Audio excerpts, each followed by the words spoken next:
Welkom terug. Dit is nou tyd om oor jou geldsaake te gesels en ons handig dinge nou oor aan ons nie amptelike skademinister van Finansies Thys van Sail. Thys, die titels verander elke week. Ja, is amper soos die R&E, maar ons gaan nou 'n bietjie daaroor gesels. Ek dink ja, kollegas, kom ons begin 'n bietjie by lokale markte. Alright, so ons gaan kyk 'n bietjie ook. Kan julle ook dink julleself en dink dat môre is die eerste dag van die 7de maand. So met ander woorde, ons het letterlik 6 maande agter ons en hierdie jaar het regtig waar vinnig gevlieg. So as ons 'n bietjie daarna gaan kyk, die eerste 6 maande was natuurlik baie goed geweest vir Suid-Afrikaanse markte en ons ekonomie lyk ook nie te sleg nie, alhoewel ons binnelandse bruto produk nie enigstens groei in die positiewe kant nie, maar ons gaan 'n bietjie nou 'n bietjie daaroor ook gesels. Maar op die JSE lyk dit tog wel goed. So op die JSE kyk ons ongeveer so 95.862 punte, maar hy sluit wel in die rooi, ook vir die laaste 52 weke is hy nog steeds by daai hoogtepunt wat hy in die laaste 2 weke bereik het nie. En dan daarna gaan ons bietjie oorsee na S&P 500. Die S&P 500 sluit op so 6173 en dis natuurlik die hoogste wat hulle was in die laaste 52 weke. So vir Pieter, vir jou wat dalk nie weet nie, 52 weke is 'n jaar, my vriend. My magtig. Alright. So, ag, ek gooi dit so net aan nou grappie. Alright, so dit is al hulle was die hoogste gedurende die laaste week vir die laaste jaar. So is dit dalk tekens van dat die S&P 500 basies in 'n herstelproses is, van waar hy byvoorbeeld nou gesukkel het vir die laaste 6 maande. Ek dink is early days, maar 'n bietjie wag en sien. En natuurlik die FTSE 100 baie selfde. Hulle het gesluit op 8798, ook die hoogste wat hulle ook gesluit het binne in die laaste 52 weke. So Europa hoogste in 52 weke, Amerika hoogste wat hulle is in 52 weke, maar dan ook as ons kyk na die Duitse DAX, hulle staan omtrent op so 24033, ook die hoogste gesluit in die laaste 52 weke. So ek dink laasweek was 'n baie effektiewe week vir globale markte oor die algemeen en waar hulle byvoorbeeld rekordhoogtes gesien het, waar hulle vir die laaste jaar baie hoër gesluit het as wat hulle in hierdie eerste, kom ons sê, moeilike 6 maande gegaan het, maar ons gaan in die volgende berig en ons bietjie meer daaroor gesels. So natuurlik wat ons vat dan 5 risiko's, wat natuurlik jy weet vir die volgende 6 maande uiteengesit kan word, teenoor die laaste 6 maande. Baie eenvoudig waar ons daar kan begin is geologiese politiek en weer eens as daarna gaan kyk ons na globale markte, maar ook baie gefokus binne in Suid-Afrika. So geologiese politiek speel baie groot rol veral na die laaste tyd om onsekerheid basies weet aan te spreek om te sê maar as daar iets gebeur dan kan ons wel die volatiliteit onmiddellik sien. Soos daai voorbeeld wat ons bietjie met julle gemaak het van Elon Musk en Tesla ensovoorts. So met ander woorde gaan ons bietjie meer van dit ook sien in die volgende 6 maande. Ek dink verseker so en natuurlik alle oë op Amerika vir so bietjie meer as in 'n week om te gaan kyk ja, wat is nou die tariefverhogingsuitspraak van Donald Trump en gaan hy dit voortsleep of gaan hy basies weet ander kom ons sê ripple effekte maak en dan hoe gaan die Fed dan basies weet daarvolgens reageer wat dan 'n enorme impak kan hê reg oor die hele wêreld as dit kom by inflasie, pryse, allerlei dinge wat wel 'n rol gaan speel. Ander risiko's is natuurlik inflasie. In Suid-Afrika as ons gaan kyk na inflasie is onder beheer, sodoende is dit vir nou, maar ons hou ook duim vas dat dit so kan bly want indien dit so kan bly dan sal ons wel ook rentekoersverlaging sien, selfs met die FED wat hulle self natuurlik die Fed noem in Amerika, waar ons daar ook uitsien na 'n bietjie tariewe wat sal vir uitsprake wat sal positief wees teenoor die res van die wêreld en natuurlik dan 'n groot impak kan hê waar Suid-Afrika eintlik moet wees is omtrent so in die omgewing van 'n hele 1 basispunt ten minste op die rentekoers wat al reeds eintlik in effek al moes verlaag gewees het. So ons sien daarvoor uit. As ons dan ook gaan kyk jou Midde-Ooste konflik speel ook 'n baie groot rol. Ons baie onsekerheid daarso. Ja, by die stadium is daar wel 'n skietstilstand of 'n skietstilstand. So as ons maar kyk wat daar ook uitloop, natuurlik oliepryse het baie negatief gereageer oor die laaste 7 tot 10 dae, maar as ons weer eens gaan kyk, hy is nie nou so hoog so wat hy in die laaste kom ons sê net maar week en al was nie. Hy is onder beheer, so ek kan ook nie te veel petrolverhoging sien wat dan in ons markte basies weet 'n negatiewe impak kan hê nie. As ons gaan kyk na tariefverhogings waarvan ons nou gepraat het en natuurlik in Suid-Afrika die R&E wat nou 'n bietjie wankelrig is. So daai goeie speel wel 'n baie groot rol. Ons sal maar kyk wat hoe hy uitspeel in die volgende 10 dae, nie net met die tariefverhoging sê, maar ook in ons binnekringe binne in die R&E. Natuurlik met John Steenhuisen wat aggressiewe skuwe gemaak het in aankondigings Saterdagmiddag. So hy het nie eens gewag vir rugby nie, maar never mind. As ons gaan kyk ook monetêre beleide, as dit kom by ekonomiese hervorming, baie eenvoudig ook Suid-Afrika moet aan boord kom en ek dink ja, daar moet baie na daai goeters gekyk word. So doen nou ook Amerika. Ek dink ja, as mense gaan kyk waarmee hulle besig is, is daar 'n klompie dingetjies wat daar ook nogal die hals uit die hoed uit kan ruk. Alright, volgende berig is versekeringsbedrog. Pieter, Els, het julle al ooit ietsie geëis wat julle nie eintlik moes geëis het nie? Ek het al wel gehoor van mense wat jy weet, ek het met assessors gepraat. Ek was bietjie vir 'n tydjie in my vorige lewe, daar in die beginjare. Ja. Was ek in die versekerings, jy weet, game gewees, Ja. as korttermyn versekeringsmakelaar en. Ja, en ek het hair-raising storieetjies gehoor en teëgekom. Maar om jou vraag te beantwoord van my kant af, nee, Nee. ek is te veel van 'n pluggie want ek sal die een wees wat uitgevang word. Ja, verseker. Okay. Beslis. Beslis. Beslis.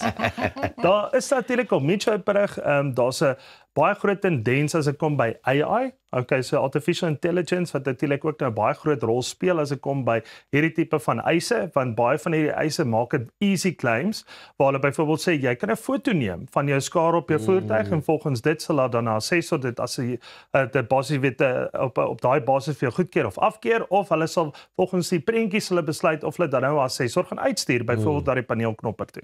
Maar hierdie goedjies op hierdie stadium kan 'n klein bietjie skeefloop met al die tegnologie wat beskikbaar is. Kan mense byvoorbeeld nou begin fotos dokter van hulle eie voertuig of fotos aflaai van vorige ongelukke of plekke, of natuurlik dokumentasie selfs vervals, jy weet, om natuurlik hierdie tipe van eise te kan laat kwalifiseer al is daar geen skade watsoever nie. Okay.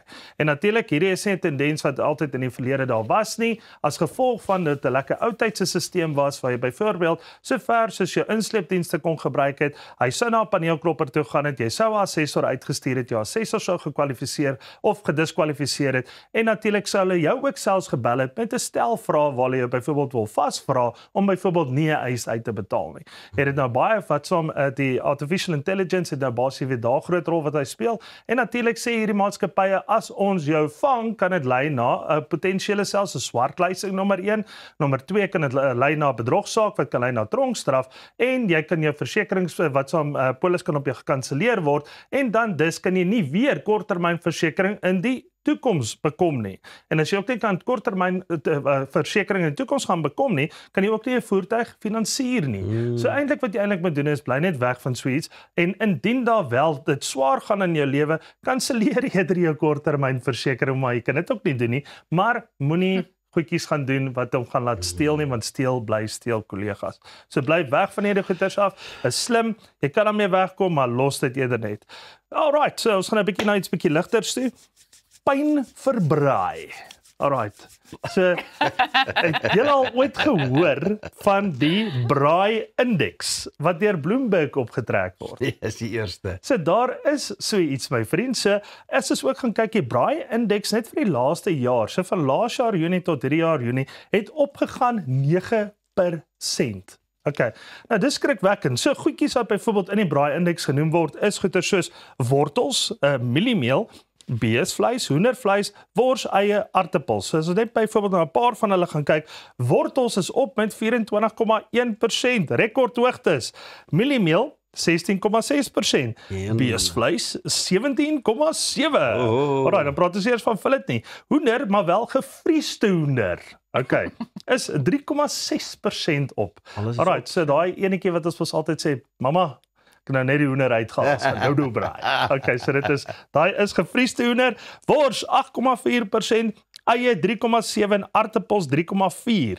So met ander woorde, soos hierdie braai nou vir my lyk, gaan ons hoender en 'n braaibroodjie met 'n aartappelslaai. Jy weet, is maar die tendens vir die volgende paar jaar of volgende paar weke. Of ek sal maar vir my 'n mooi rooster vol vleis uitknip in een of ander tydskrif en hom maar net daar neersit en sê maar wortels is uit soos taboe, kollegas. Right. Jou wortel is nie meer in jou braai nie. Nee, jy weet, so 24,1%. Wie het ooit wortels op sy braai? Het julle 'n wortel gereg op julle braai? Verwys hulle nie na 'n potjie kos gereg of 'n Ja, of 'n wortelslaai? 'n wortelslaaitjie, ja. As niks is 'n 'n wortelslaai. doppie choppie en 'n wortelslaai. Die brusgebus laaste enetjie, RNE drama. Ek dink daar Andrew Whitefield se afdanking is nie in die belang, jy weet, van dit basies, jy weet, Suid-Afrika en veral nie as ekonomie nie.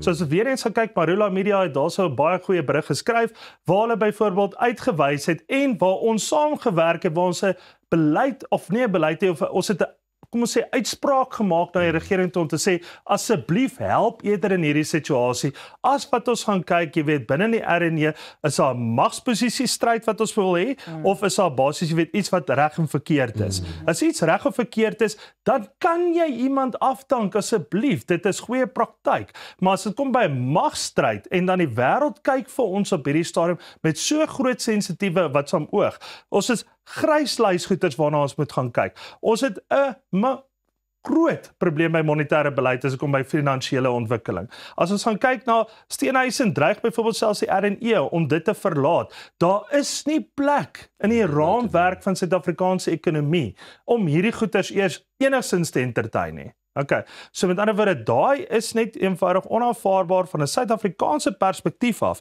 En algehele politiek kollegas, geen party nie, algehele politiek wil fondsbestuurders, wil finansiële adviseurs en die kliënte wil basies daarna uitreik om vir die regering te sê asseblief, dink aan die algemene Suid-Afrikaner, dink aan ons, okay, wat hierdie land weer wil great maak. En ek dink dis baie belangrik dat ons nie daai ding moet mis nie. Ek weet nie wat julle opinie nie.